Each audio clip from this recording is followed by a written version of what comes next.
जो 22nd number का जो क्वेश्चन है वो है, एज पर the Fazal Ali commission which of the following was not a factor to be taken into consideration in the reorganisation of the state in India. तो बात कर रहे हैं not a factor to be taken into consideration for reorganisation of the state. ठीक है, reorganisation of the state की बात करनी है। फजल अली कमीशन ने क्या चीज़ को नहीं देखा था for the reorganisation of the state, इसकी बात करनी है। A, preservation and strengthening of unity and security of the country, बिल्कुल इसको ध्यान में रखा था फजल अली जी ने तो कमीशन बनाने मतलब रीऑर्गेनाइजेशन के समय। सो ए तो नहीं हो सकता आंसर, क्योंकि हमसे पूछा है not a factor. Geographical feature of the region, नहीं भाई, ज्योग्राफिकल फीचर उसने कंसिडर नहीं किया था उन्होंने, तो हमारे पास आंसर हो जाएगा बी, बिकॉज ज्योग्राफिकल फीचर वहाँ कंसिडर नहीं किया। तो वहाँ पे हिल है, वहाँ पे प्लेट्यू है, वहाँ पे प्लेन से ये कंसिडर नहीं किया था। फाइनेंशियल, इकोनॉमिक, एडमिनिस्ट्रेटिव कंसिडरेशन, यहाँ ये कंसिडर किया था। लिंग्विस्टिक एंड कल्चरल ह्यूमैनिटी भी कंसिडर किया था। इन्होंने बोला था कि लिंग्विस्टिक बेसिस पे हम क्या कर सकते हैं, रीऑर्गेनाइज कर सकते हैं, बट सिर्फ और सिर्फ लिंग्विस्टिक बेसिस पे क्या हम रीऑर्गेनाइज कर सकते हैं, नहीं। इन्होंने ओनली लिंग्विस्टिक बेसिस पे इनकार कर दिया। सो यहाँ पे आंसर हो जाएगा बी, बिकॉज ये सब चीज़ को इस्तेमाल किया था इन्होंने। ओके, सो 21st हो गया। नाउ 22nd नंबर क्वेश्चन है, consider the following pair. Serial number है list of power under Indian constitution और सब्जेक्ट मैटर्स। तो सबसे पहले है यूनियन लिस्ट। क्या यूनियन लिस्ट के अंदर साइबर लॉज है? भाई जो साइबर लॉज है it is under residuary power, because जब ये बनाया गया था लिस्ट उस समय ये प्रेजेंट ही नहीं था, तो उसके लिए उसीलिए एक रेसिडरी पावर बनाया गया, एक रेसिडरी लिस्ट बनाया गया जिसमें जो बाद में आने वाले जो मैटर्स हैं, बाद में आने वाले जो सब्जेक्ट्स हैं वो इसके अंदर आएंगे। So it is not under union list, तो पहला गलत हो गया। स्टेट लिस्ट, क्या प्रिजन स्टेट लिस्ट के अंदर है? वो छोड़ते हैं। फॉरेन ट्रेड है, ये किसके अंदर है? ये यूनियन लिस्ट के अंदर है, not under the state list, sorry residuary power. क्या पब्लिक हेल्थ कंकरेंट लिस्ट में है? No, public health is in state list. क्या प्रिजन और हाँ पुलिस एंड पुलिस और प्रिजन तो हाँ स्टेट लिस्ट के अंदर में होगा, तो फर्स्ट सेकंड इज करेक्ट। तो हमसे पूछा correctly match is only one pair, that is 2 number. Consider the following statement with reference to the parliamentary power to cede Indian territory to foreign country. Okay, हमारे जो territory है उसको हम foreign country को दे रहे हैं, तो उसके लिए हमको बात करनी है पार्लियामेंट के पास क्या क्या पावर है। The Indian territory can be ceded to a foreign country only by amending the constitution under article 368, बिल्कुल सही है। Settlement of boundary dispute between India and other country requires a constitutional amendment. भाई boundary dispute की बात करिए, हम बातचीत से भी तो कर सकते हैं, कॉन्स्टिट्यूशनल अमेंडमेंट की जरूरत नहीं है, तो second is incorrect. Third, after the enactment of the constitution only one constitutional amendment has been done to cede exchange territory. नहीं भाई, एक ही नहीं हुआ, 2 हुआ है, एक्चुअली एक से ज़्यादा हुआ है। कैसे? सबसे पहले तो बेरीबारी यूनियन के जो एक्सचेंज करने के लिए हमारे पास क्या हुआ था, 1960 में एक बार अमेंडमेंट हुआ था, उसके बाद 2015 में अमेंडमेंट हुआ था, ठीक है ना। तो एक्सचेंज करने के लिए जो हमारे देश में है उसको बांग्लादेश का, और बांग्लादेश में जो हमारे को, ठीक है। तो हमारे पास ये करेक्ट पूछा है, तो थर्ड इज इनकरेक्ट, तो हमसे करेक्ट पूछा है, करेक्ट हो जाएगा 1 only, option number D is correct. Now 24th है, which of the following articles of the Indian Constitution reveals secular character of the Indian state? Secular character of the Indian states के बारे में कौन बता रहा है? आर्टिकल 15 बता रहा है, because it prohibit discrimination in the education sector with reference to RRCSP, that is religion, race, caste, sex and place of birth के बेसिस में डिस्क्रिमिनेशन को प्रोहिबिट कर देता है आर्टिकल 15। तो इस तरीके से रिलीजन तो आ रहा है ना, हाँ, तो it is revealing this secular character, तो 15 होगा। कि आर्टिकल 17 होगा, बिकॉज आर्टिकल 17 जो है वो अनटचेबिलिटी की बात करती है, नहीं होगा। आर्टिकल 29 बोलता है कि माइनॉरिटीज़ जो होंगे अपना एजुकेशन इंस्टीट्यूशन चला सकते हैं। माइनॉरिटीज़ में तो हमारे पास कौन आता है? माइनॉरिटीज़ में हमारे पास मुस्लिम्स भी आते हैं और क्रिश्चियंस भी आते हैं और बहुत सारे आते हैं, तो थर्ड ही होगा। उसके बाद क्या आर्टिकल 44 होगा? बिल्कुल, because article 44 talks about what? Article 44 talks about the UCC, that is uniform civil code, and it is also revealing the secular character of the Indian state, तो 4 तो होगा। आर्टिकल 245 ये नहीं होगा, बिकॉज आर्टिकल 245 जो है वो एजुकेशन की बात करता है। तो आंसर क्या आ जाएगा? 1, 3 and 4, 1, 3, 4, option number D is correct. 25 number का है, consider the following pair act और प्रोविजंस दिए हैं। Charter act of 1853 institutionalise an element of separation of power. क्या चार्टर एक्ट ऑफ 1853 ने इंस्टीट्यूशनलाइज किया था सेपरेशन ऑफ पावर को? हाँ, बिल्कुल सही है, बिकॉज इसने क्या किया, जो एग्जीक्यूटिव था और लेजिस्लेचर के पावर को सेपरेट किया।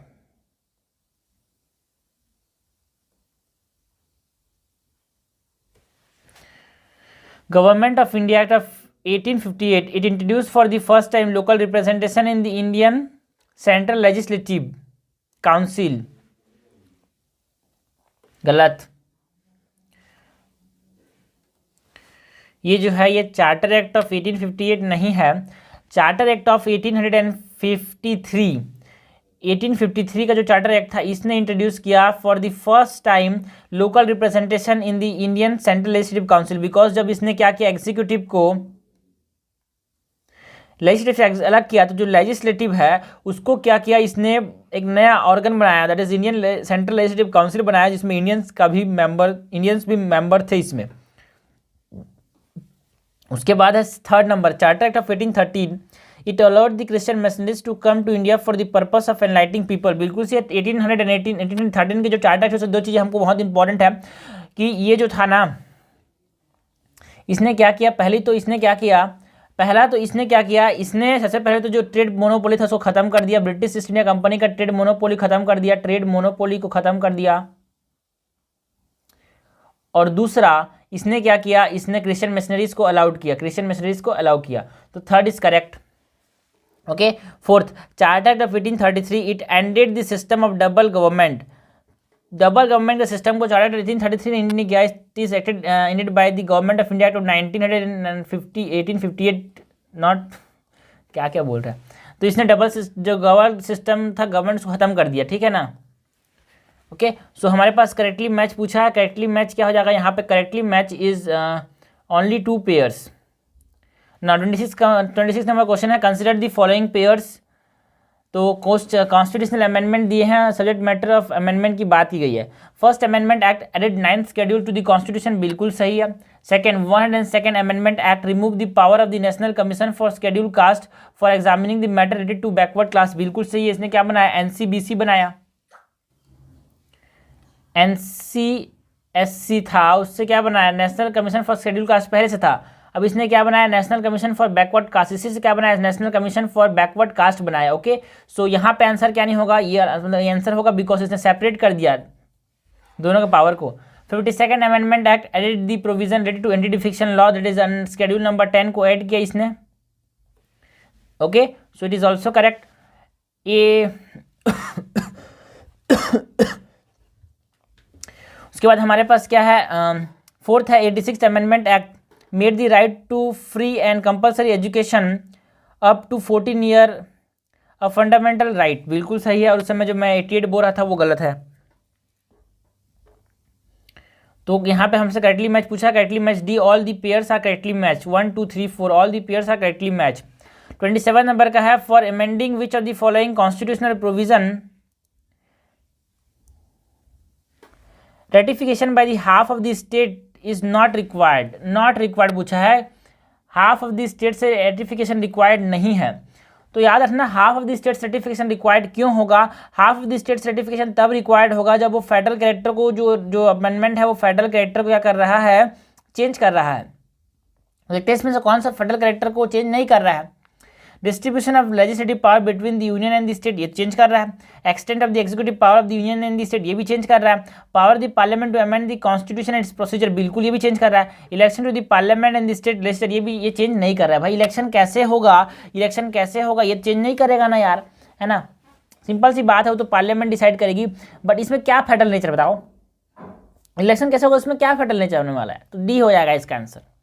Consider the following, NITI Aayog, zonal council, inter state council, GST council, which of the institution given above are headed by the prime minister, इसमें से किसको प्राइम मिनिस्टर हेड करती है हमसे पूछा है। तो बच्चे को पता होगा कि जो नीति आयोग उसके हेड कौन होते हैं, प्राइम मिनिस्टर। ठीक है, तो पहला तो होगा ही होगा, जब पहला होगा तो इसको मैंने हटा दिया। और जीएसटी काउंसिल के हेड कौन होते हैं, आरबीआई गवर्नर। तो बच्चे को पता है कि RBI governor is the head of GST council, तो मैंने फोर्थ को हटा दिया, तो आंसर क्या बचा, आंसर बचा C, that is 1 and 3 only, simple, खत्म। Consider the following statement, Goa was constituted as a union territory of the India. Sikkim became a protectorate of India. Bifurcation of Punjab to create Haryana. Formation of the state of Meghalaya. तो हमसे क्या करना है, what is the correct representation of event given above in the chronological order starting from the earliest to the latest. ठीक है, okay. तो हमको बात करनी है सबसे पहले क्या हुआ था, यार, Sikkim became a protectorate of India. कब हुआ था, 1947 के अंदर। 1947 में Sikkim became a protectorate of India, क्योंकि पहले वो प्रिंसली स्टेट था, फिर उसमें प्रोटेक्टेड बन गया। तो सबसे पहले क्या हो जाएगा, टू कहाँ पे है, यहाँ पे नहीं है, तो इसको हटा दिया। उसके बाद 1 दोनों में कौन है, मतलब इसके बाद Goa constituted as union territory in 1962 police action के वजह से। तो उसके बाद 3 या 4 में देखना है अपने को, bifurcation of Punjab to create Haryana हुआ था पहले, या फिर formation of the state of Meghalaya. ठीक है, तो जो बाइफर्केशन था पंजाब का वो हुआ था 1966 में। कब हुआ था, 1966 में बाइफर्केशन हुआ था, formation of the state of Meghalaya. जो मेघालय का जो स्टेट था, है ना, ये बना था 1987 में। पहले एक यूनियन टेरिटरी था, उसके बाद ये क्या बना, स्टेट बना। ठीक है, तो क्या हो जाएगा, आंसर भी हो जाएगा 2, 1, 3, 4। 30 नंबर क्वेश्चन है, consider the following statement with reference to preamble of the Indian constitution. Preamble of the Indian constitution के बारे में हमको क्या बताना है, कुछ बातें बतानी है। It declare that fraternity assure dignity of the individual along with unity and integrity of the nation. बिल्कुल सही है। The preamble empower the legislature to pass legislation which gives effect to the ideal mention in the constitution. भाई preamble enforceable नहीं है, it is non enforceable. तो legislature इसके हिसाब से नहीं बना सकता नियम। The ideals of justice in the preamble is taken from the French revolution. No भाई, जो जस्टिस का जो आइडियल्स है is taken from the Russian revolution and the ideals of liberty equality and fraternity are taken from the French revolution. So this is also incorrect. हमसे incorrect पूछा, incorrect क्या है, B, that is 2 and 3 only. पहला तो सही है। 31st number question है, consider the following pairs. वही ओके क्वेश्चन, कुछ बाउंड्री डिस्प्यूट दिए हैं और डिस्प्यूटेड रीजन्स की बात की है। मैं मानता हूँ ये टफ क्वेश्चन, लेकिन आपको पता होना चाहिए टफ क्वेश्चन भी आते हैं, उसको भी सॉल्व किया जा सकता है अगर तरीका पता हो तो। हरियाणा हिमाचल प्रदेश, तो हरियाणा हिमाचल प्रदेश के बीच में जो डिस्प्यूट है वो किसके बीच में है, पारवानो रीजन के बेसिस में है। तो यहाँ पे ये डिस्प्यूट इसका था। लद्दाख हिमाचल प्रदेश जो है वो उसके बीच में जो डिस्प्यूट है वो है सारचू रीजन के बेसिस पे। महाराष्ट्र और कर्नाटका के बीच में जो डिस्प्यूट है ये है बेलगाम। तो ये सही है, ये दोनों गलत है। अरुणाचल प्रदेश और आसाम के बीच में मेरा पानी, नो, ये किसके किसके बीच में डिस्प्यूट है,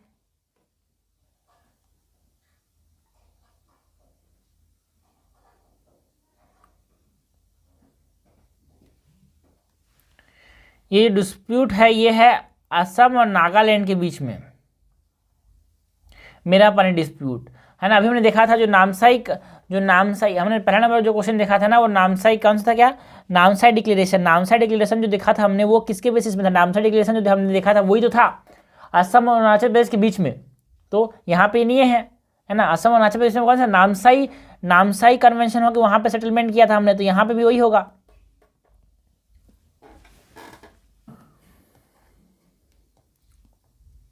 तो हमसे पूछा करेक्टली मैच क्या है, correctly match only 1 pair, A हो जाएगा आंसर। 32nd नंबर क्वेश्चन है, consider the following statement with reference to the government of India act of 1935 के बारे में हमको बताना है। First, the act extended the provision of separate electorate for 6 Indian, Christians, Anglo Indian and European. भाई ये जो एक्सटेंड किया था वो गवर्नमेंट ऑफ इंडिया एक्ट ने 1919 के एक्सटेंड किया था। जो गवर्नमेंट ऑफ इंडिया 1935 था इसने separate electorate for the schedule caste के लिए एक्सटेंड किया था to schedule caste womens. Okay, so first is incorrect. हमसे पूछा है the financial arrangement under the act were based on the recommendation of Niemeyer committee. बिल्कुल सही है, यहाँ पे नीमियर कमिटी के बेस में जो फाइनेंशियल अरेंजमेंट हुआ था 1935 गवर्नमेंट ऑफ इंडिया एक्ट उसको किया गया था। एक फैक्चुअल क्वेश्चन है, it provide the establishment of all India federation based on constitutional supremacy. अरे यार जनरली तो होना चाहिए कि जो ऑल इंडिया फेडरेशन है उसकी सुप्रीमेसी होनी चाहिए, बट ब्रिटिश ने क्या किया, गवर्नमेंट ऑफ इंडिया 1935 से अपनी सुप्रीमेसी रखी थी। मतलब यहाँ पे कॉन्स्टिट्यूशन सुप्रीमेसी नहीं थी, यहाँ पे ब्रिटिश सुप्रीमेसी मतलब पार्लियामेंट्री सुप्रीमेसी ही रखी थी।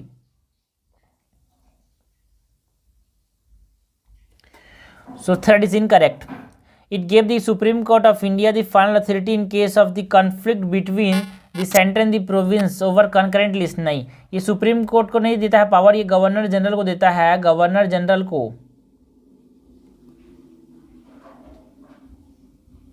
Final authority in case of the conflict between the centre and the state और the province over the concurrent list. तो इनकरेक्ट हमसे पूछा है तो ये हो जाएगा गलत। हमसे इनकरेक्ट पूछा है, इनकरेक्ट है 3, तो answer is C, that is only 3 statements are incorrect. In which of the following circumstances can the parliament make a law on subject mentioned under the state list?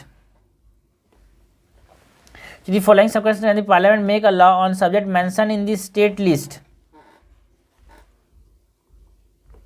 When Rajya Sabha passes a resolution, बिल्कुल सही है, authorise करती है parliament को to make a law. During financial emergency, no. When epidemic disease act of 1897 is in operation, no. To implement international agreement, yes. So answer जाएगा C, 1 and 4 only हमसे correct पूछा है। 34 है, consider the following statement with reference to the special category status given to the states. Special category status given to the state, उसके बारे में हमको बताना है। Correct. The concept of special category status was first introduce in 1969 on the recommendation of the 5th finance commission, बिल्कुल सही है। States with the special category status are exempted from corporate tax, ये भी सही है। A facility where unspent money get carried forward to the next financial year without lapsing is available to state with the special status, बिल्कुल सही है कि वो lapsable नहीं होता है, it is not lapsable, so it is also correct. हमसे correct पूछा है, करेक्ट किया जाएगा डी, दैट इज 1, 2, 3। 35 नंबर का है, consider the following statement with reference to change in the centre state relation during national emergency. The legislative assembly of a state is dissolved and their power is exercised by the parliament। नहीं, जो legislative assembly of the state है वो dissolve नहीं करता, दोनों के पास power होता है, दोनों काम करते रहते हैं during the national emergency, but legislative assembly और पार्लियामेंट के बीच में दोनों में अगर कॉन्फ्लिक्ट हो गया तो जो नियम है पार्लियामेंट का लगेगा। सो इट इज इनकरेक्ट कि legislative assembly is dissolve. Second, the president can issue ordinance on the subject mentioned in the state list of the schedule 7 of the constitution if the parliament is not a session, बिल्कुल सही है। Parliament तो नियम बना देगा, parliament नहीं तो president ordinance ले आएगा। During national emergency, during national emergency the centre can give executive direction to a state on any matter.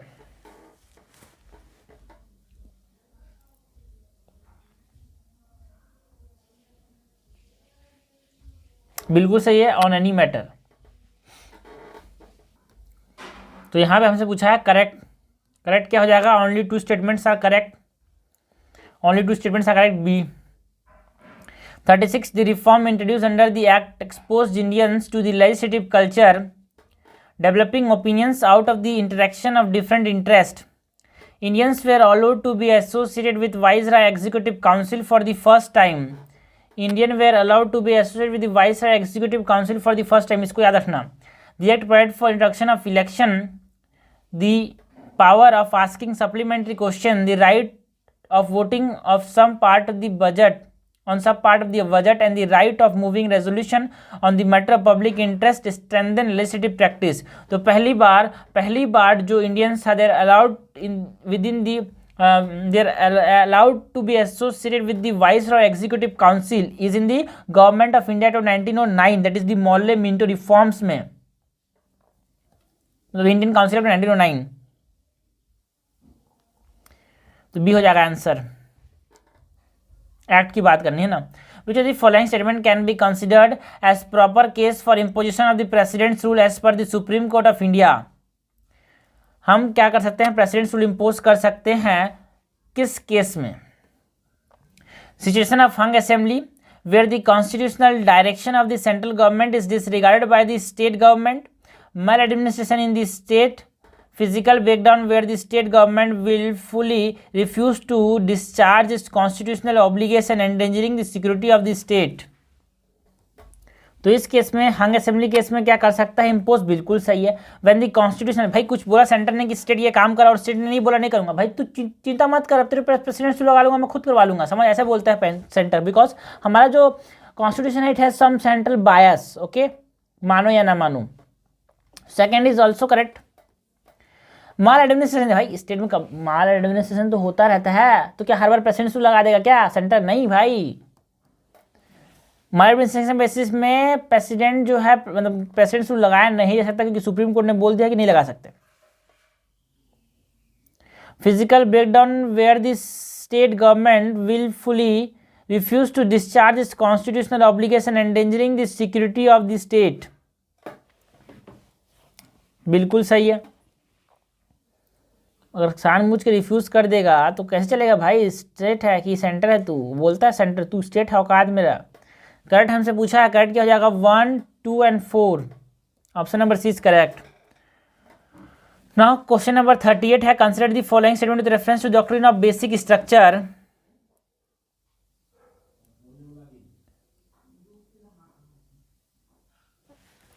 The doctrine of basic structure is not mentioned in the Indian Constitution.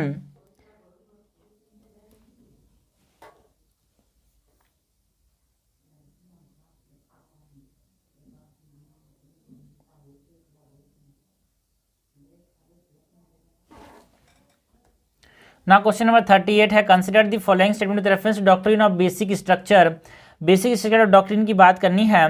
The doctrine of basic structure is not mention in the Indian constitution, बिल्कुल सही है। The doctrine of basic structure dilutes the principle of constitutionalism in democratic countries such as India. ये dilute नहीं करता है भाई, ये strength बनाता है कि कॉन्स्टिट्यूशन ऊपर में है तो आप कुछ भी चीज़ नहीं कर सकते। Okay, so it strengthen this.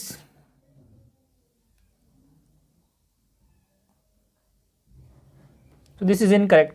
The doctrine of basic structure is an Indian innovation in the field of jurisprudence। गलत है भाई, क्योंकि सबसे पहली बार इसकी बात पाकिस्तान के एक चीफ जस्टिस ने की थी, तो इट इज ना पाकिस्तानियन, इसको इनोवेशन बोल सकते हैं, not Indian. This is incorrect. हमसे कैट पूछा है, कैट क्या हो जाएगा यहाँ पे, only one statement B. Now 39 number question है, consider the following statement with reference to central state relation in India.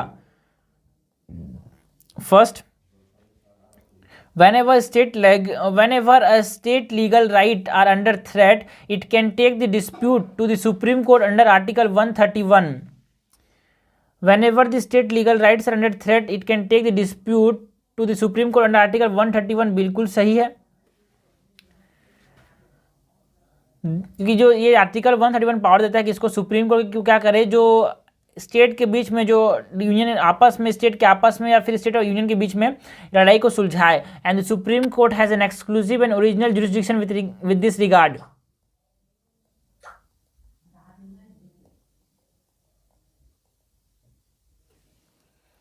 A state assembly cannot pass a resolution against a central law dealing with a subject in the union list। क्यों नहीं भाई, a state assembly can also pass against resolution against a central law dealing with the subject in the union list or dealing with the subject on the state list। तो ये गलत है यार, it can pass। So correct हमसे पूछा है, correct हमारे पास क्या हो जाएगा, ए, 1 ओनली। 40 नंबर क्वेश्चन है, कंसिडर दी फॉलोइंग पेयर। कुछ ट्रिब्यूनल्स दिए हैं, स्टेट इन्वॉल्व की बात करनी है। Krishna water dispute tribunal, Maharashtra, Karnataka, Andhra Pradesh, Madhya Pradesh, Orissa. भाई मध्य प्रदेश और उड़ीसा से कृष्णा बहता ही नहीं, तो इनके बीच में ट्राइब्यूनल कैसे बनेगा, तो ये हटा दिया मैंने। Narmada water dispute, Rajasthan, Gujarat, Madhya Pradesh and Maharashtra, बिल्कुल सही है, इनसे बह के जाता है, इनसे लेना देना होता है इसका। Vansadhara water dispute, Orissa and Andhra Pradesh, yes. Mahadayi water dispute, Goa, Karnataka and Maharashtra, it is also correct. हमसे करेक्टली मैच पूछा है, 3 पेयर्स, सी इज करेक्ट।